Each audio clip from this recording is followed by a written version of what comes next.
everyone. Welcome to this week's episode on Laid Back the Atirozinga podcast. And our guest for this week is Rebecca Sangster-Kelly. Rebecca is a communicator, stakeholder management coach who has worked with startups and Fortune 500 companies in different sectors such as life sciences, higher education, NHS, energy, retail, technology, waste management, and public sector. Hello, Rebecca. Welcome to the show. Thank you for having me. So, is this your first time on a podcast then? Not my first time on a podcast, no, but my first time In the studio? in a studio and the farthest I've traveled for a podcast. So, Thank you so much. I have Yes. to say thank you for making the trip. I really appreciate it. But so, what are your expectations for today then? I think we're going to have some good conversation, challenge perceptions, and hopefully everyone leaves learning something. Fair. Hopefully. Hopefully. But when we talk about stakeholder, because our topic for today is the Mhm. stakeholder trap, why keeping everyone happy breaks leadership. So when we talk about stakeholder trap, what does that actually mean? I think that because stakeholders, it's a complex thing because it's relationships, but it's in a way an artificial transactional relationship. Yeah. It's really hard to navigate if you're used to friendships instead of alliances. And also, when you want to get things done, it's sometimes difficult to understand whether someone's worth your time in influencing them, or are they a barrier? Do you need to distract them with something else? How to look at We live in a society where looking at relationships as transactional is looked down upon. When I've posted things about this on LinkedIn in terms of how to practically engage and influence, I've got pushback from people saying, no, it's not transactional. And they see it as a dirty word. Whereas That's transactional. the transactional piece and looking at relationships, especially stakeholder ones, as transactional. But in my opinion, and my expertise has been built on watching those who don't want it to be transactional, not being able to value what they're bringing to the table because they don't know what they're giving away. Yeah. And also not being understanding of what that person can bring to them. Okay. Because business and gain stuff isn't about being nice. It's about being practical, looking at what your objective is and figuring out how to get there. And it is dealing with people. But you need to interact with people in a way that's, I would say, respectful is best, but also respecting yourself enough to have boundaries and understand why you want to get something from someone. Yeah. So why do you think, because you mentioned some people have a problem with transactional, why do you think a lot of people have a problem with that word, transactional? And then why do you think some leaders fall into that habit of trying as much as possible to please everyone because they don't want to be seen transactional? Why? I think that people steer away from conflict or anything that makes them uncomfortable. Yeah. When you have to look at it as transactional, you actually have to look at what value you're bringing. And sometimes you have to be honest and say, actually, I'm not bringing any value to this. There's no reason for them to engage with me. There's nothing that I can offer them, which is hard because you want to think that everyone gets on. But looking hard at what your goal is and understanding your stakeholders' goal to see if they align. Yeah.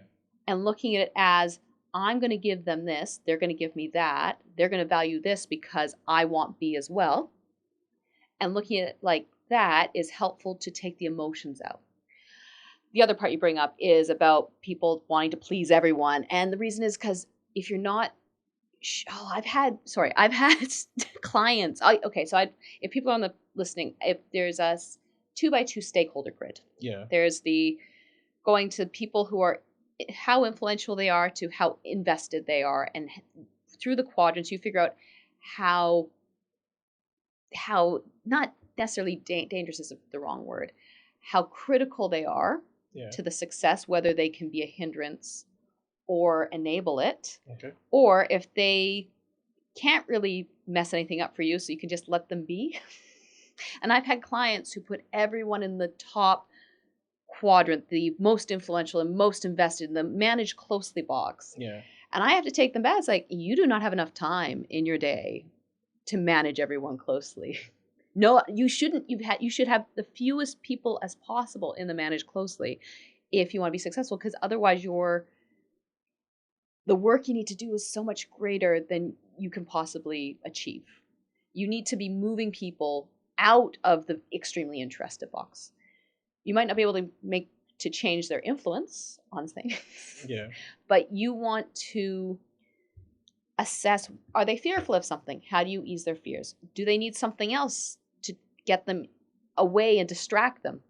I've had clients who have distracted underperforming employees by giving them more work than they needed, but it was very low value work just to get the person away from the high value stuff like that. What can you do to get the person away from from the center? From the center? How do you move them out? There's ways to do it. And the best thing you can do is figure out who's actually important and focus your time on that person to move toward your goal. Okay. Mm-hmm. But I'm going to take you back to what you said about, you said people are normally shy away from conflict. Yeah. So they run away from uncomfortable situations, right? So do you think these leaders that try as much as possible to please everyone, do you think is a leadership problem? Or do you think it's a personality trait? Or do you think it's a cultural issue that actually makes them to, okay, do you know what, I'm trying as much as possible to please everybody. And then they end up making the mistake of not actually achieving their goal. So interesting you bring up the culture. I think culture definitely is a foundation to how you engage. Yeah. And that in terms of whether you're in a if you're in a hierarchy, a culture that's very hierarchically focused, you're going to have issues with not focusing on certain people because there will be that fear of, I'm being disrespectful. So there's those underlying pieces. So yes, culture, yes. How we engage is shaped by our culture. The personality, personality in terms of you've learned certain patterns that have helped you succeed. Yeah. And that can ease into our personality. Like, say, if someone's a people pleaser or someone who's trying to be a reformed people pleaser, that can become their personality. Is there a difference between the two? Oh, there's some people who will say they're a reformed people pleaser, so they're still struggling internally with saying no or not, or that discomfort of someone not being happy with them. Yeah. I've had clients where I've helped them become comfortable, push through the discomfort of no. Yeah. So it can become someone's personality. And it comes down to how mature that person is in their leadership role. And when they hit a situation where what got them to that point isn't going to sustain them anymore. So perhaps when they were more junior, keeping everyone happy is how they stayed afloat, didn't get made redundant, succeeded. But there's a turning point that eventually that approach won't work. Or you have to decide whether you want to stretch yourself, and if you want to stretch yourself enough for that next level, or are you really comfortable at that moderate leadership level? But talking about people pleasers, you just mentioned people pleasers and reformed people pleasers. Yes. Well, do you think there are early warning signs to actually let you know that a leader is stuck in people pleasing mode? So interestingly, I would say there's two kinds of people. There would be two kinds of quote unquote people pleaser leaders. There's the ones who are the people pleaser, and they will say yes to everyone and will avoid just uncomfortable conversations. And there will be the people pleaser who has a bulldog on their team to say no and put everyone in line. Yeah. So they still get to be the nice person, but they have someone else who's charged with having the uncomfortable conversations, with making sure people meet their deadlines, with telling the person to buck up. So that means they have someone to play good cop, bad cop. Yeah. So, but does that necessarily mean they are away from the people pleasing mode? Because they're not the ones actually saying the no or having the uncomfortable conversations. I would say that they have been able to sustain a personality of people pleasing, okay. a personality of being nice, of being seen, and that's worked for them. And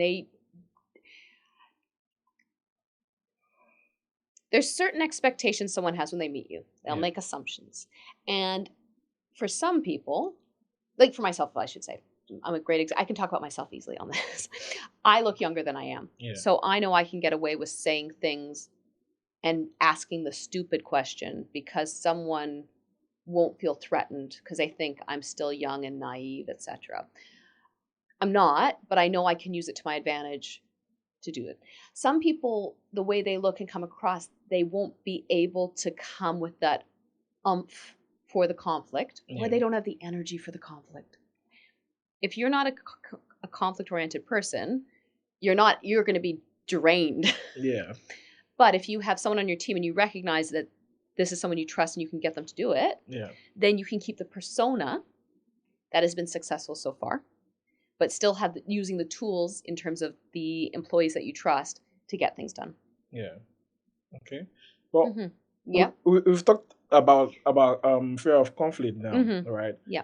For example, the leaders that are stuck in people-pleasing mode, how they try as much as possible to play good cop and that person plays bad cop. So, how do you think the fear of conflict and the fear of rejection actually shape leadership decisions? Oh, so much, because it's like groupthink, like people, like teams, when they are storming, norming, conforming, performing. They've actually done studies where they found that people, if they are very aligned, they're less productive. They think they're more productive, but when they look at the productivity of teams that are not aligned and there's different personalities and they're not getting on, they're actually working better. Yeah. Because they aren't afraid to bring up the questions, to highlight the risks. They've done the other. Sorry, I'm jumping around a bit. When you have a leader, when you have like team building at a table, and if you have a leader at the table, and you have to guess how many marbles are in the jar. Yeah. If it is an open guesstimate, if the leader goes first, everyone will be so much percentage off the guesstimate of the leader. Okay. But if they're hidden, like if they're closed, like they're on a paper and they close, they're more likely to have more diversity in the guesses because people aren't aligning to what the leader wants. And there is that piece that if you're afraid of conflict, or you've created a team where people aren't feeling safe enough, or feel that people are open to challenge, you're going to get the ideas aren't going to be as good. You're going to get less creativity. People are going to conform. Yeah. So Kodak in the 80s when digital, I think it was the 80s when digital photography was coming in. Yeah. And Kodak first wants to do film, biggest company, film photography. There was a chance to invest in digital technology, but they decided not to because it's not happening. And I believe this was in the book Decisive, and it was talking about how this was an example of they just closed the door, but they weren't open to going and re-looking at it later. Like, let's check back in 5 years. Let's check back in 2 years. Let's see if it's still relevant. They already decided, no, that's not going anywhere.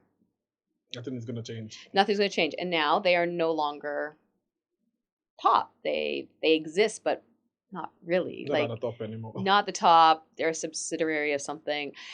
And if you look at that, it's that if you're just going to go along with yes and agree with everything, you're avoiding conflict, but you might not even know you're avoiding conflict. Yeah. Because you're going along You're trying as much as possible to be nice. Nice, but you think you're being productive. But could you be more productive if you challenged more ideas, question more? But you have to have an open space to feel that you can if you are working through challenges of wanting to be nice. Yeah. But how do you strike that balance? Because you did mention that if the people working under the leader is not safe enough, so they won't be free to actually voice their opinion, say what they really want, and how they can actually move the organization forward. So how do you strike that balance? Because if let's assume you have two leaders now. This leader is so nice, scared of confrontation, scared of conflict, can't say no. So you're trying as much as possible to make sure everybody's happy. Yep. Whereas you have this leader who is not scared of confrontation. If somebody's underperforming, they call them into their office and tell them off.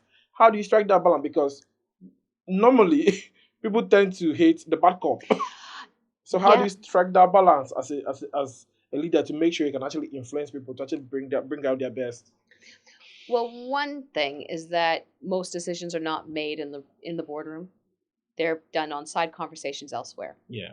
So you make sure you're having your conversations seeking out where other people are. Yeah. If you're trying to move things without conflict, but to make others feel like they're part of the decision, get their feedback to make a change. If you're going into a board meeting presenting an idea for the first time and expecting people to agree with it and not the And worst not push thing, back. push back. But actually, the worst can be is that if you present something and no one has questions, that's a bad sign. You want questions. That means people have actually thought this through, Yeah. or have considered it, or are actually interested. If you just present and there's nothing, so you want to engage people so they are given a heads up of what's going to happen. Yeah. Yes, there could be some people, and I've had this where I was doing this with stakeholders, socializing, got the buy-in, and one person didn't throw me under the bus, but totally acted like we hadn't talked already. Just said, no, he doesn't agree, da da da da. And I was like, okay, we're going to play that. Fine. But, so you have to be ready. It's not always going to work, but you have to do the groundwork because it's bringing in new ideas, challenging things is a negotiation of thought. Yeah. And getting consensus is sharing to get that input, to mold the premise, to mold the proposal, to find a common ground that's still productive, but still bring people along because they then are invested. Yeah. You create partnerships. That's the best way to get people on board if you don't want to have conflict. You do the groundwork. You have the coffee machine chats. You go to the drinks and you stayed late and you go to the next pub. So you have that chat. Yeah. And you get the gossip. That's the best part too. The building of relationships is as integral, but still remembering that they're not friendships. Everyone is a part of your goal. And I'm not saying this to be cold. You can have friendships outside of work, and some colleagues will be your friends when you leave the company and such. But at that moment, you guys are colleagues. You're a cohort. You have things in common, and you're building towards consensus. But when you get emotional and you take things personally, it slows you down from being able to adapt to the new challenge. Yeah. Okay. But why do you think people who are empathetic, like leaders who are empathetic, all right, who have a lot of empathy? Oh, empathy. Right? Yes, yeah. Why do you think they seem more vulnerable to this stakeholder trap of trying to please everybody? So empathy is still important. Yeah. Because you need to understand. I agree. Yeah. So yes, when leaders don't have empathy, they have another issue that they bring in a change or they bring in a proposal and they haven't considered how it's going to impact people and the resistance they're going to get. Yeah. If you just go in thinking everyone thinks the same way as you, you have not done a proper audience mapping and impact mapping. However, there's using empathy as a tool. I think it comes down to you have to be able to take a cold, hard look at yourself and see how people see you. Yeah. Which is very uncomfortable. Because then you are having to look at what do they see? How do they value me? Do they even like me? But being able to do that exercise of what do people think when they see me? What do they think by what I wear? By my accent, my cultural background? What are they expecting? Yeah. And how do I use that for my benefit, but also what are the detractors? Because there's never a perfect person. Someone's going to be offended somewhere. And someone's going to love you somewhere. Like, I know that even though I live in Britain, been here 15 years, I was born British. I know I'll never fit in because of this accent. Why? Because there's the class system in Britain. Oh, I'm not going to fit into, I don't have the same cultural, I was brought up, my mom was a British immigrant to Canada, and it took me till moving here to realize she was a Canadian immigrant who brought Britishness that had Canadian flavoring in. Okay. But the benefit of me not being English, even though I understand the rules and I can be as passive aggressive as the next person, I get away with being able to be more direct. I'm able to use my foreignness to get things done because it's not expected that I know better. Yeah. Even though I do. So bad. But I can play the role they expect me to do, but to still achieve what I want. Do I want to go back to Canada? Not particularly. This is our home. My kids have accents now. They sound weird. British accents, I should say. When I say they have accents, they sound weird. When my son says can't, I'm like, really? Really? Where did you come from? But you can mourn what you wish you were. But when you're transparent with yourself of what you are and Okay. how people perceive you, then you are empowered to use it to get your goals done. Okay. So when going back to your empathy part, if you're so concerned with how people see you and you haven't considered how they value you, it's hard to look at it black and white Yeah. because your emotion and you're caught up in how you're perceived. Okay. So assuming there's someone who's caught up in how they are perceived, so they're trying as much as possible to keep everybody happy. Why do you think, and how do you think that would distort strategic thinking? Because if you're trying as much as possible to keep everybody happy, if there's something you think that can actually push the decision forward, because you think maybe Rebecca may not like it, or it may make Rebecca to hate me for this because it may not actually go down well with Rebecca. Yep. So how do you think trying as much as possible to keep everybody happy can distort strategic thinking? Well, it's a distraction because unless keeping everyone happy is your goal, if it's your goal, fine, you are great. You'll just have a very focused, active life because no one will ever be happy. Yeah. You'll never be able to make everyone happy. But it does just if you're focused on making everyone happy, you haven't thought through your actual objective, and you actually aren't thinking strategically. You're caught in the moment because someone might be upset now. Are they going to be upset 5 months from now? Well, maybe not if you can show that what's happening here is actually going to benefit them there. Do you understand what would make them happy in the long run if you're successful with your objective? Do you understand what they're motivated by? And if you can tie in your messaging with what they're motivated by, then you shift their perspective and you get them hopefully on board, or at least less resistant. I think if you can make someone less resistant to the change, it's even better than getting them on board. You don't necessarily have to get everyone on board. You just have to make sure they're not yelling and causing more noise than you can handle. So it's better to neutralize. Okay. And I'm not saying kill them. Not that kind of neutralize. Neutralize in terms of distraction, giving them what they want for a short time that's going to shut them up. Figure out what you need to have peace in a certain area so you can focus on the main target.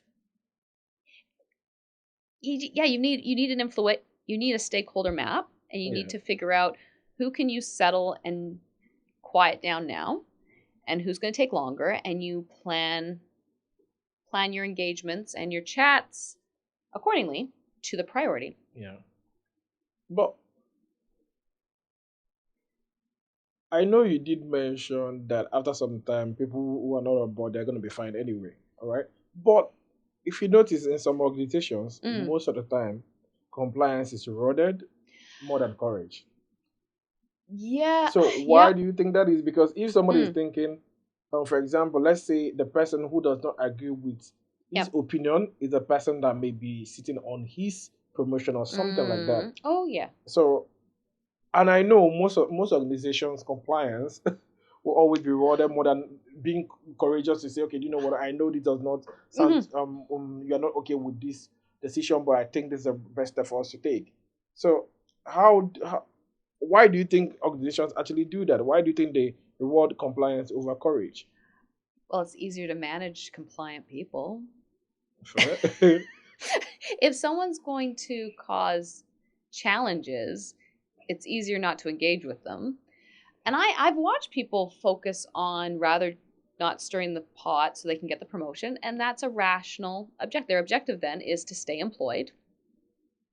If they have a sponsor who's more powerful, more influential, then that usually gives them more license to do what needs to be done. Or in terms where I've been the reason I've worked in so many industries is I've been brought in as a contractor, consultant, and I've been doing the dirty work that they want to do, but because I'm doing it, it's not impacting my career, even though they've signed it off. Yeah. I'm doing it, so I'm the one seen to be doing it. And they're at arm's length and they're protected. Yeah. And their career is not in jeopardy. And I'm not in the ecosystem, the political ecosystem. So then I just get things done. So it's about who's executing it, how they're executing it, where the budget's coming from, who's protecting. It's all about who's protecting. Okay. And if you'll have more confidence to make big changes if you have the protection, if you have the sign off. But once the org changes, it's all, what's your goal? Like, is your goal to stay employed, or is it to make the company more profitable? You still have to look after yourself. You still have family to pay. You have a mortgage to pay. You have bills, expenses. So that's what I'm asking. Well, I don't know why people How do you draw the line to know whether, okay, you know what, I should just focus on making sure that my family is well taken care of. That's more important compared to making sure you get more profit, because you could sit there for hours arguing, oh, I think that's the best decision, it's going to make us more money, and people are not listening, and you know it's going to make you more money. So do you rather just, okay, let's just ignore this. I want to keep my job. I have a family, I have mortgage and everything to pay.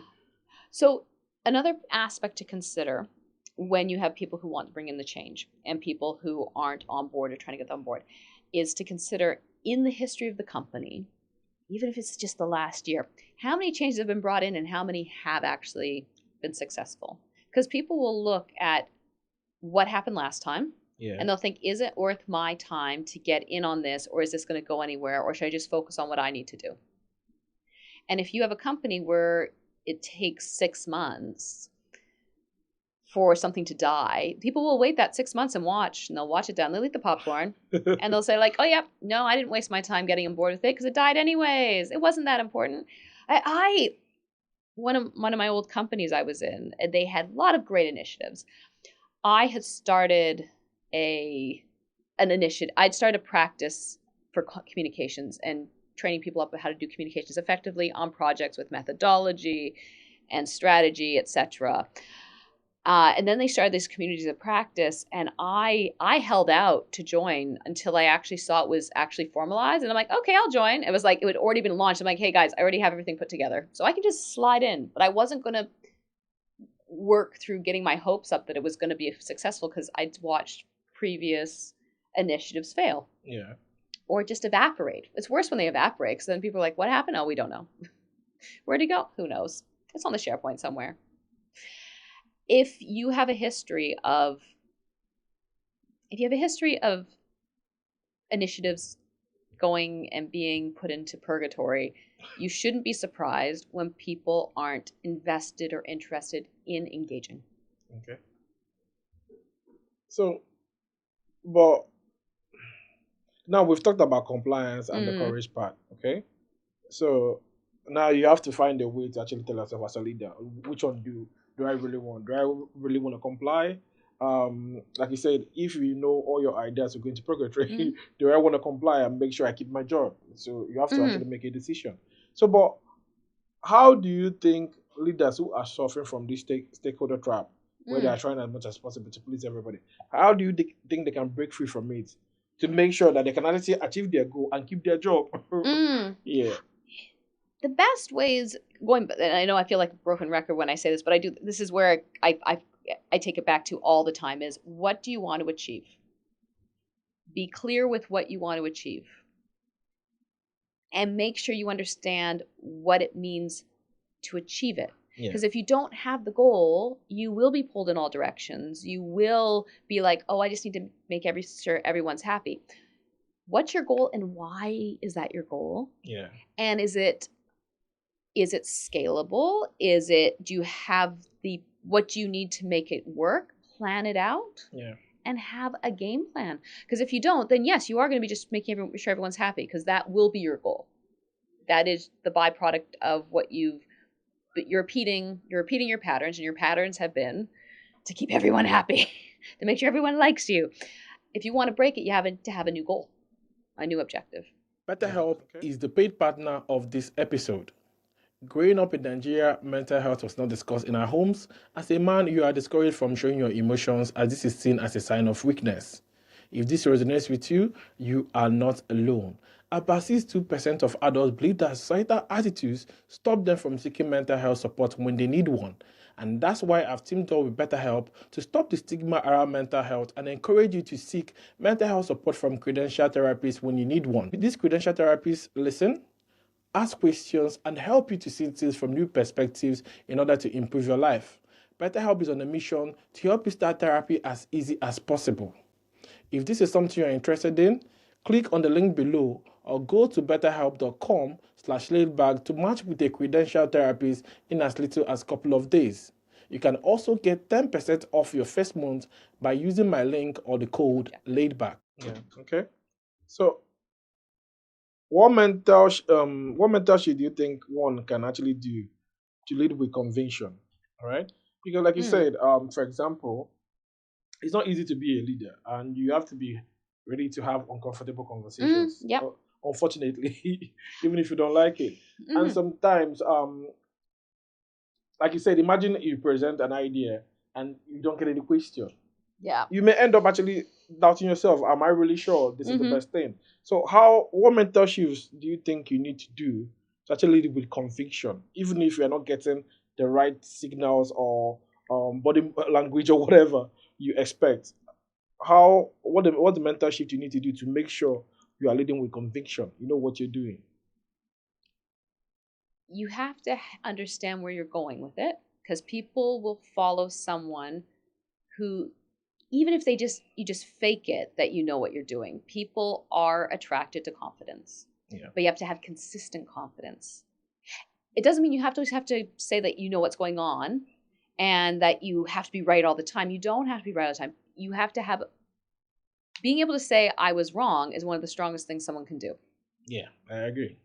Being able to say I'm sorry. Like, actually, there was a book I was reading on brand and the value of brand and reputation, and they had about, so when BP had the big, well, one of their Gulf, the spill around New Orleans and such, and the cleanup, Yeah. they found that when they looked at how much it cost and they got fined and everything, but they wouldn't say they were sorry. They were told, like, legally, like, you can't take responsibility, etc. That their stock price and their reputation was impacted so much that it actually cost them more than what their fines were. Mm. So if they would have taken responsibility, they would have been better off, Yeah. and it would have decreased the media circus. It would have decreased. It's like, it, once you take accountability, people, what do people move on? Yeah. So having a strong sense, and also just respecting people. I think that's the other thing, is like, just because relationships at work aren't personal, it doesn't mean you don't respect people. Respect people's time, respect people's money, respect the effort, respect the amount of contribution they've made. Yeah. And that's not being soft, and it's not being emotional, it's being fair. Fair. People respect fairness, unless they aren't fair at all, and then that's a whole other thing. But most people, if you're respectful and fair, you're honest to a reasonable point. You don't have to tell people everything, but being, like, there's too honest and just like, that's just hurtful. Yeah.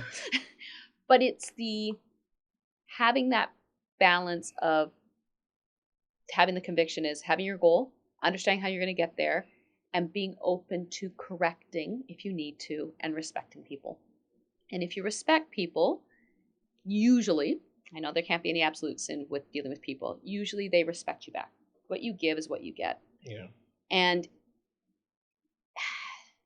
people might not like you, but if they know that you're fair and you come through, they're more likely to trust you. Yeah. And being trusted is way more valuable than being liked.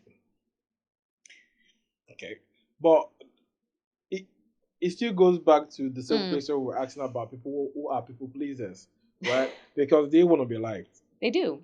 And it's okay. It's just life. It's normal. It's so normal. Yeah. So And you just mentioned now that being trusted and being respected is more important than being Mm. liked, right? So people, leaders who are people pleasers, how do you think they can build that courage to actually disappoint people? Because, They just have to start disappointing people. but how? I had one client and I had them say no to donating to someone who was going door to door for a charity. Yeah. They found it hard to tell the person, no, I don't have any change, because they never said no to people. Oh, So really? you just start small. Yeah. I started learning how to say no to people when I was in high school, because I realized I couldn't say no without feeling awkward. So I started saying no as a joke. I was 15.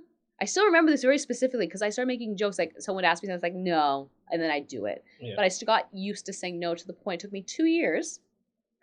Hopefully, if my frontal cortex was complete, when you're 25, it would have been shorter than 2 years. But I remember for 2 years, I would jokingly say no until I felt comfortable just saying, no, I'm not doing that, Yeah. and just owning my no.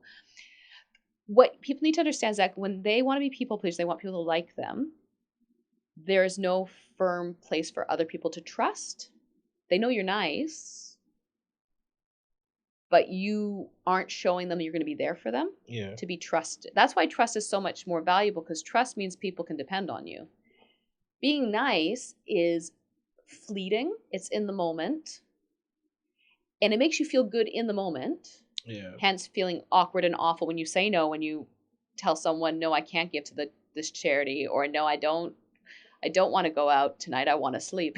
I want to go to bed early. Like, there's that saying no where you feel you're disappointing someone, but it's better for them to value your yes.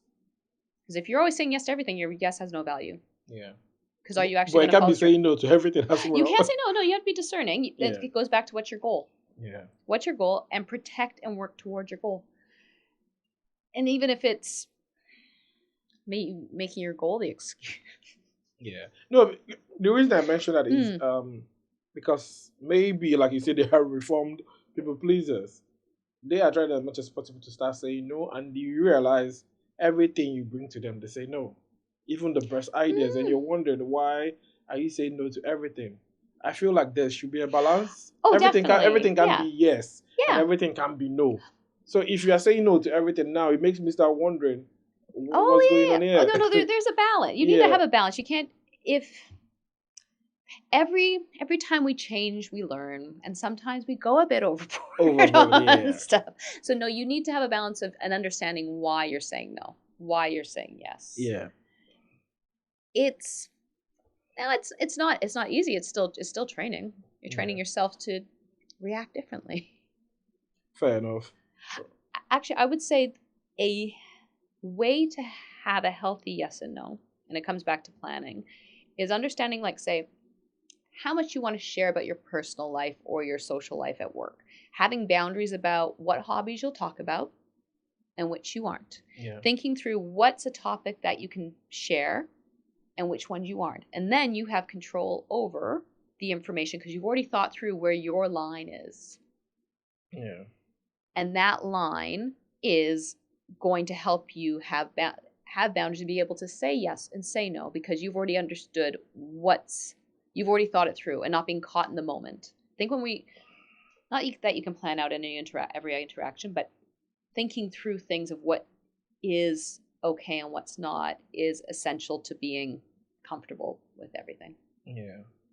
But still in that line of finding a balance between yes and no.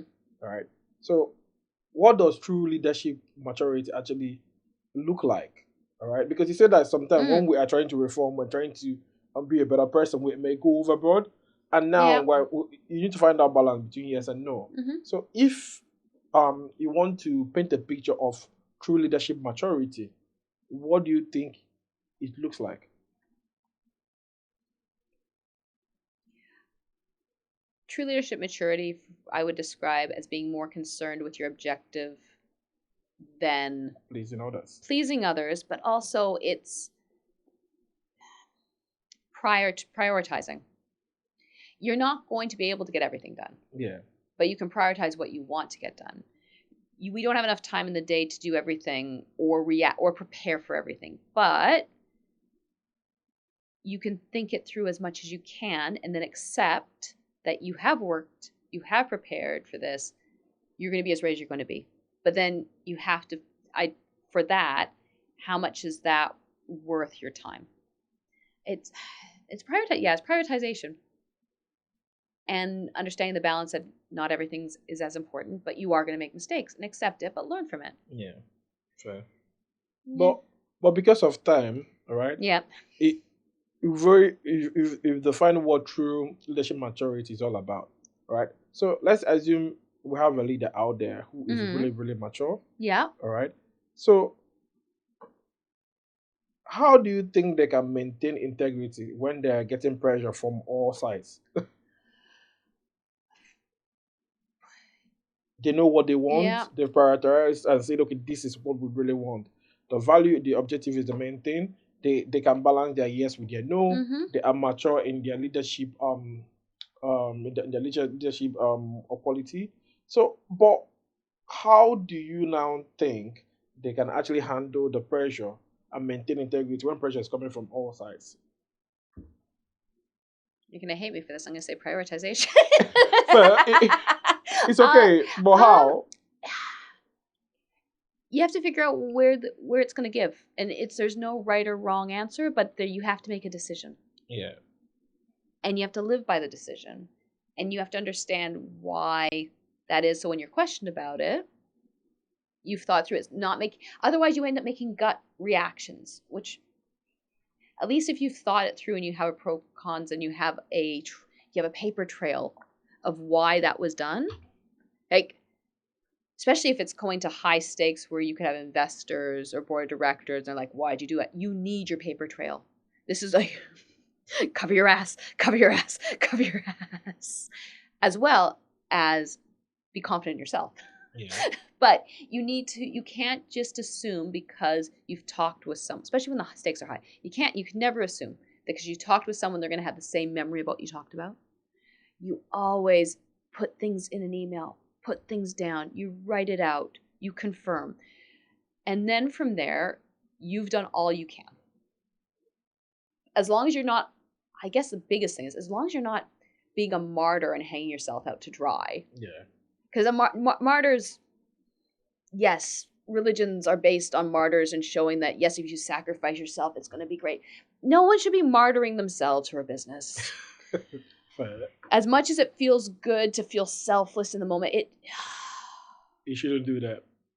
There's more to life. Like, okay, if it was your baby, that's your patent, that your technology, and you're emotionally invested in it, that would be a reason to martyr yourself. But then you're showing that you are being emotionally invested, you're not being practical and looking at the checks and balances of it. There's no reason, but also there's no reason that a failure won't be, that you can't come back from a failure over time. It's not the end of the world if something goes wrong either. You should be learning from failure. When I was at my old consultancy and I was involved in group hiring and we did interviews, and my favorite two-part question I would ask people when they were interviewing was, first was, tell me about a time that you were successful, proud of, an initiative, a project, a change. Tell me about it. And I'd get them to tell me about how excited they were, what the value was and everything, and they were glowing. And then I would ask them, okay, tell me about a time you failed. And then I'd push them until they were honest about a time they failed. And then I'd ask them, what did you learn from it? From the failure. Because if you can't have a failure, and if you can't talk about failure and you can't talk about learning from it, you can't do consulting well. Because it's about trial and error. It's about learning from your mistakes. It's about solving problems. Yeah. And I had one young woman, and it was the first time interviewing someone who had never been allowed to fail. Like, she had never failed. She'd been so perfect in everything she did in uni and all this. She was a graduate, so she's like hadn't been out in the world much. We figured out, finally nailed something that went wrong. Yeah. And then I asked her, so what did you learn from it? She's like, well, I'll never let it happen again. And I was like, that. That's not how to learn from failure. I tried to block her getting hired because I'm like, no, you she's not her time for this yet. If she can't learn from a mistake. Oh, and there was an easy one. It's like, oh, I would have prepared this, this, and this. Next time I'll make sure I'm prepared. That was all I needed her to say. Yeah. And I know it sounds really awful that I put people through this during an interview because no one wants to think about a failure. But I wanted to know, and actually I had a few people who did tell me they thought they didn't get the job after they told me. Hey, I pushed them forward to it. But they were the ones who could learn from your mistakes. So no matter how uncomfortable you are in the conflict, in the objective, in the process, the more you do it, the easier it gets and the more comfortable you'll get. Yeah. But also learn from the mistakes. Learn from the unexpected, because nothing ever goes as we plan it. Nothing ever progresses. There's always going to be a hiccup. Like even coming here today, I got on the bus. The Google Maps said that I get off at this bus stop, and the bus just continued. And I'm looking around like, what am I getting wrong? Yeah. We're just on the dual carriageway. And I had to chat with some people like, oh, there's construction on the road. So yeah, it's going up there. And I'm like, I looked at Google Maps. I have to so you mean I have to walk 17 minutes to get to it? They're like, yes. I'm like, okay. I gave myself enough time. I put enough time in getting here, so I wasn't keeping you waiting. But at the same time, stuff happens. Yeah. And you can't predict it. So you can only do as long as you try to keep the emotions out of it, try to be as practical as possible, stick with a goal, and and just anticipate that it'll effing fall apart. But then learn from it. So yeah. So the most important thing is to actually learn from the failure. Learn from the failure. Yeah. And you'll never and part of the failure is that you'll never make anyone happy all the time. There's going to be some people who are toxic and they're going to be awful. And there's some people who just, actually, to be fair, there's some people who are just going to be, actually, if you're in a meeting and you want to get something passed, write off the nice people. That's what when I'm planning stakeholder stuff, I write off anyone who's really nice because I can't trust that they're going to go align. Why? Because they're focused on being nice. They're focused so they don't want to do conflict. So if you were bringing like a radical change or something, I'd rather get the challenging person on board. So at least I know when I've won them over, when they say yes, they're going to be yes. The person who's nice, it's a write-off for me. Unless I can get the main person, the hegemon, in political science, use hegemon for the strong person in the strong state, but like the hegemon. If you can get the hegemon on board, then the nice person will fall in line. You have a point. Thinking about it now, yeah, you do. Whereas you're wasting your time with the nice person. So any nice people who are listening, I tell people to write you off. That's when I do my coaching. I'm like, who's the nice person? Yeah, we can't. No, put them over there. They will fall in line with whatever the other person says. But we focus on this person. We focus on their motivations, because the nice person's motivation is just to be liked. You can't work with that. Yeah, true. They might try to steal your stuff after when it's successful. Yes, they might be a challenge there. But overall, if you want to get a decision, fair enough. Yeah. Fair enough. But because of time, this is where we need to round up. But where can the listeners connect with you and learn more about your work? So on LinkedIn. So I'm Rebecca Sangster-Kelly, the only Rebecca Sangster-Kelly. So if you copy and paste the name from the podcast, you will find me.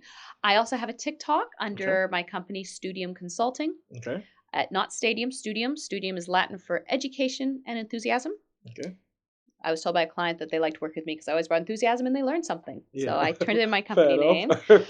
And also, I do stand-up comedy on the open mic scene in London. Sometimes I go a bit outside London. So if I do have a TikTok, RSK Comedy, and then I wear sparkly dresses and tell jokes about my children. Oh, wow, nice. Yes. Nice. But you wear so many hats. I can't not be busy. I don't do well. I don't do relaxing very well. Fair enough. But that's all the time we have for today. I really, really enjoyed our talk, and hopefully, if there are leaders listening today, hopefully they'll learn a thing or two about trying as much as possible not to please everybody. At least find a way to balance the yes and the no. Yeah. And make sure your eye is on the objective or your goal. That's the most important thing. Yeah. And be open to shifting your goal. Yeah, that's true as well. But as long as you have a goal. Yeah. and you're assessing the goal. Yeah. And then follow on from there. Yeah. Because I think there's a difference between being because they say an intelligent person is somebody who can actually change their mind when they get more information, new information. Yes. But there's a difference between that as well and being indecisive. Or you get pushed around left, right, or center because you keep changing your mind. I feel that's another podcast topic. Yeah. Well, that's all the time we have for today. Thank you so much for coming in. Oh, thanks for having me. I've enjoyed it. I hope you had a good time. Your questions were I felt like I was not fighting for my life, but I felt challenged. So that's a good position to be in. You don't want people just to ask the regular stuff. So Yeah, I liked your train of thought and your approach. Thank you so much, and hopefully we'll do this again. Yes, would love to. All right, thank you. Thanks.